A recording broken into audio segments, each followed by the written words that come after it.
It was a rainy Wednesday evening, the kind of night when the city lights blur into reflections on wet streets. I had no idea that one unexpected invitation would change everything. A week earlier, I discovered the truth. My wife, Emma, had been seeing another man. His name was Daniel. A smooth talker, married himself, the kind of man who thought he could have it all without consequences.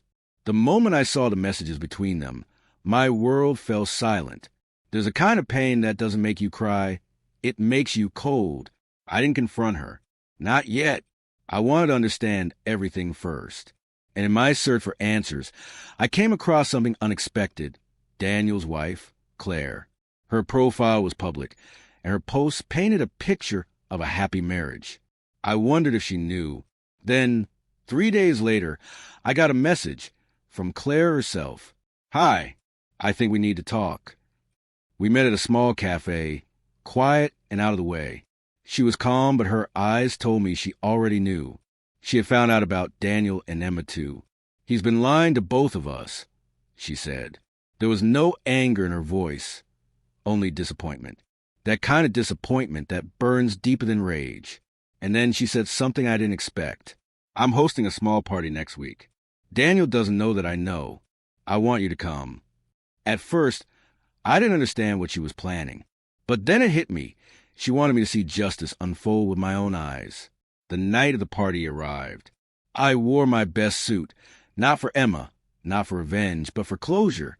When I entered the grand ballroom, I saw Claire standing gracefully by the entrance, stunning in a midnight blue dress. Her calmness was chilling. And then Emma walked in, on Daniel's arm. They looked so confident, so untouchable, as if their lives had built them a fortress. They didn't even notice me at first. But when they did, Emma froze. The color drained from her face. Claire walked up to them with a smile. "I'm so glad you both could make it," she said sweetly. Then, raising her glass, she clinked it gently and called for everyone's attention. "Before we start, I'd like to make a small toast," she began. "To truth, because no matter how deep you bury it, it always finds a way to rise." The room quieted. Daniel looked uneasy. Emma shifted her weight nervously. Then Claire turned to me. "This is Ryan," she said calmly. "Emma's husband." The room fell silent. I could hear glasses being set down, whispers spreading like wildfire. Daniel's face turned pale, and Emma's eyes filled with tears. Claire continued, her voice steady.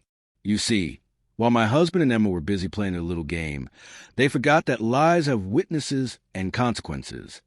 For a few seconds, no one moved. The silence was heavy, suffocating. And then Claire raised her glass again, to the truth, and to those who still have the courage to face it.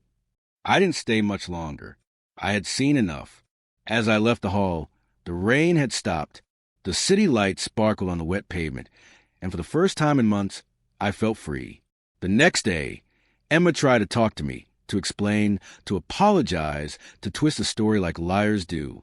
But I didn't need an explanation. I simply told her, "You made your choice, and now I'm making mine." I filed for divorce that same week. Daniel's marriage ended soon after. And Claire? She sent me a short message a few days later. "Thank you for showing up. Sometimes the best revenge isn't about destroying someone. It's about watching them destroy themselves." She was right. Revenge didn't come from anger or chaos. It came from calmness, from truth, from silence. Sometimes you don't need to fight back.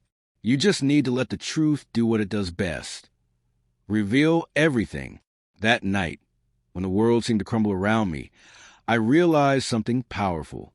Betrayal doesn't define you. Your response does. And mine was perfect.